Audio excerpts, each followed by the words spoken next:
राजा परीक्षित कहते हैं कि प्रभु मैंने क्या मरना है, मेरा जन्म ही नहीं हुआ था।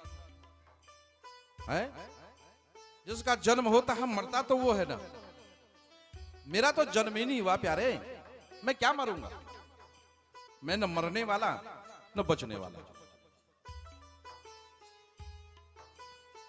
कहने लगे कि प्रभु कैसा उदाहरण दे रहे हैं। जैसे राजा परीक्षित कहते हैं कि गुरुदेव, जिस प्रकार से जीव कहते जो है अपने पुराने वस्त्रों को निकालता हुआ और नए वस्त्रों को पहनता है, उसी प्रकार से गुरुदेव यह शरीर भी है, अपने इस पुराने चोले को छोड़ देता है और नए चोले को जो है धारण करता है। प्रभु न मैंने जन्म लिया और न मेरा जो है मरण होगा।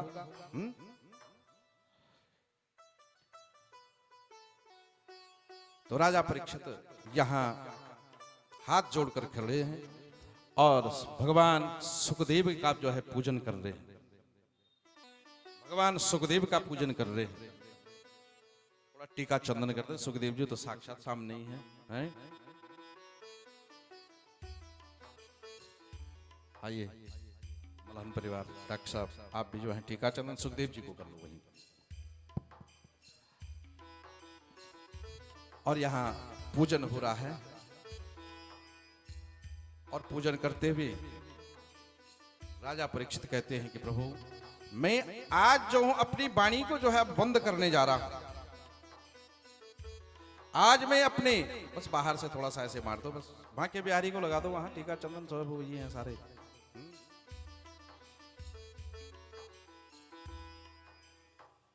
हिरण्यगर्भम वहां भी चढ़ा देना कहते हैं।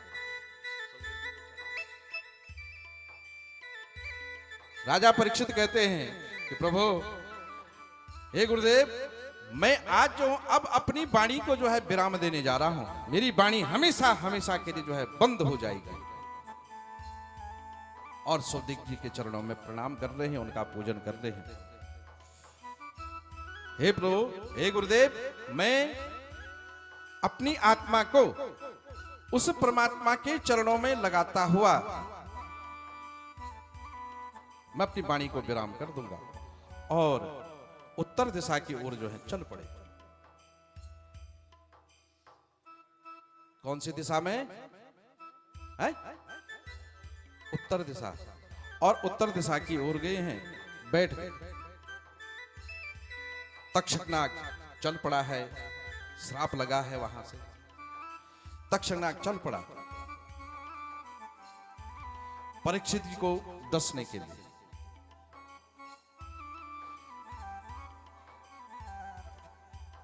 परीक्षित के पुत्र हैं जन्मेजय, उन्होंने अब जहां उनके पिता बैठे चारों तरफ जो है पहरा लगा रखा, पहरेदार लगाए हुए हैं, कोई अंदर ना आने पाए। पिताजी जो हैं, मेरे पिताजी को सर्प आएगा उसको डसेगा, चारों तरफ पहरा लगाया हुआ है, सर्प अंदर ना आए। लेकिन सज्जनों, जो होनी होती है उसको कोई नहीं टाल सकता है, चाहे कितना ही जोर लगा दो। काल की गति हमेशा सज्जनों जो है बड़ी बलवान होती है।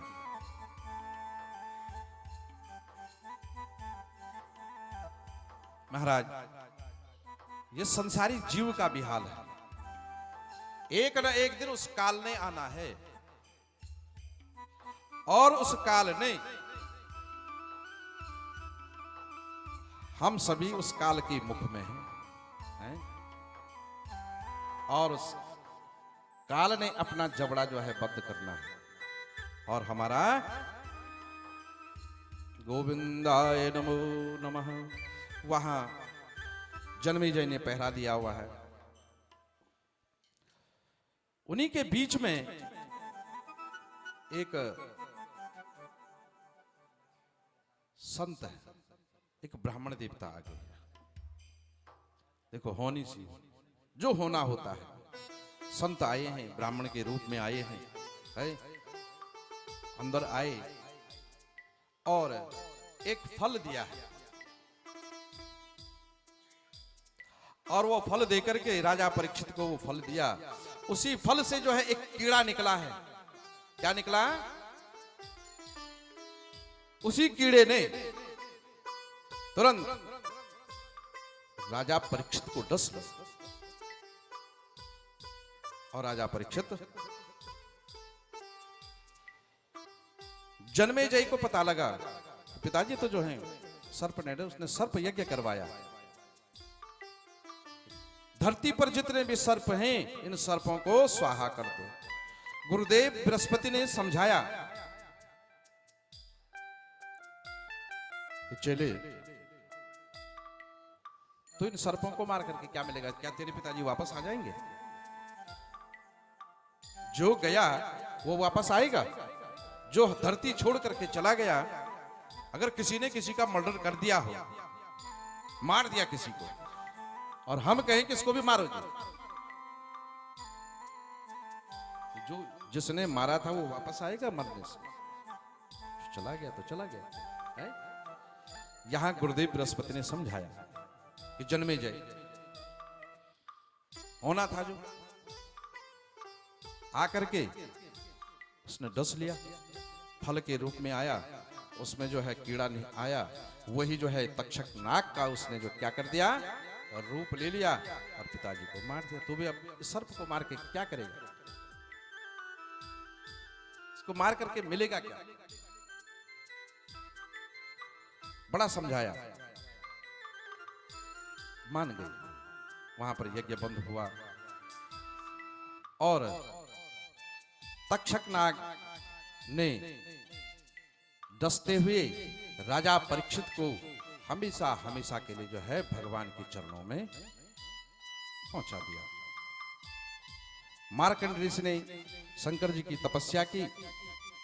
महाराज सूत जी महाराज ने मार्कंड ऋषि को माया का दर्शन कराया कि माया, संसार की माया कितनी खतरनाक है, और ये दर्शन करवाते हुए वो स्वर्ग को चलेगी।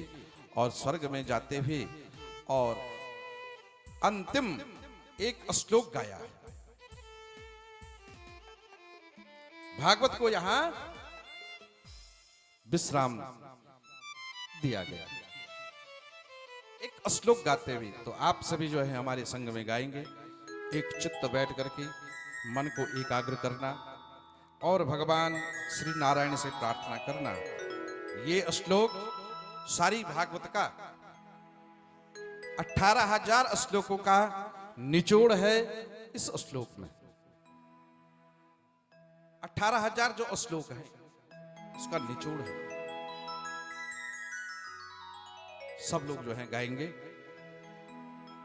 नाम संकीर्तनम यस्यः, नाम संकीर्तनम यस्य, नाम संकीर्तनम यस्यः, नाम संकीर्तनम यस्य, सर्व पाप प्रणाशनम, सर्व पाप प्रणाशनम, सर्व पाप प्रणाशनम, सर्व पाप प्रणाशनम, प्रणामो दुःख समः, प्रणामो दुःख शमनः, तं नमामि हरिं परम, तं नमामि हरिं परम्, तं नमामि हरि परम, तं नमामि हरिं परम्। श्री हरे नमः, श्री हरये नमः, श्री हरये नमः, श्री हरये नमः। यह श्लोक क्यों गाया होगा? दो बातें इस श्लोक में बताई हैं जीवन के लिए। अंतिम श्लोक है श्रीमद् भागवत का अंतिम, और यहां सुखदेव स्वामी ने कथा को विराम दिया। समस्त भागवत ग्रंथ का निचोड़ है इस श्लोक में। सज्जनों, आप लोगों ने 8 दिन तक, आज अष्टम दिवस है, आपने, इस दास ने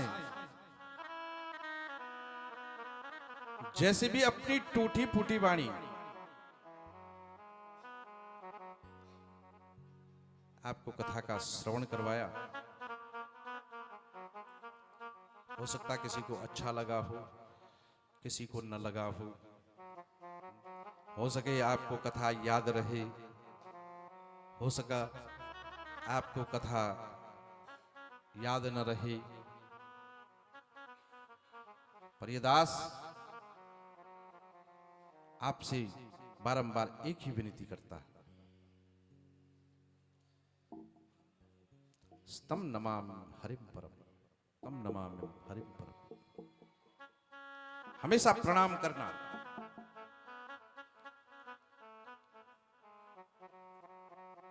दो बातें इसमें बताई। पहला, नाम संकीर्तनम यस्यः, संकीर्तन करना। संकीर्तन यानी भगवान का बारंबार भगवान का जो है नाम लेना, भगवान को प्रणाम करना। जहां परमात्मा का घर दिखे, जहां साधु मिले, संत मिले, गुरु मिले, ब्राह्मण मिले, चरणों में जो है कोटि कोटि प्रणाम करना।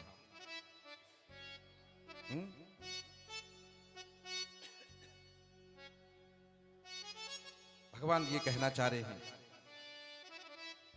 अरे संसारियों, प्रणाम करना कभी मत भूलना।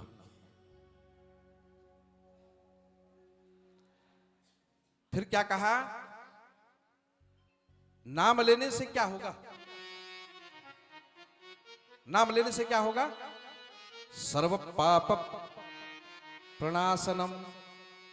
नाम लेने से जीव के पापों का है नाश हो जाएगा। भगवान के नाम लेने से पापों का हमेशा हमेशा के लिए जो है ये स्वाहा जब होता है ना, ऐसे ही पाप जो है भस्म हो जाएंगे। और प्रणाम करने से क्या होगा? प्रणामो दुख समनः। प्रणाम करने से दुखों का हमेशा हमेशा के लिए जो है नाश हो जाएगा। ये दो चीजें बताई, प्रणाम और नाम। प्रणाम करना और नाम लेना।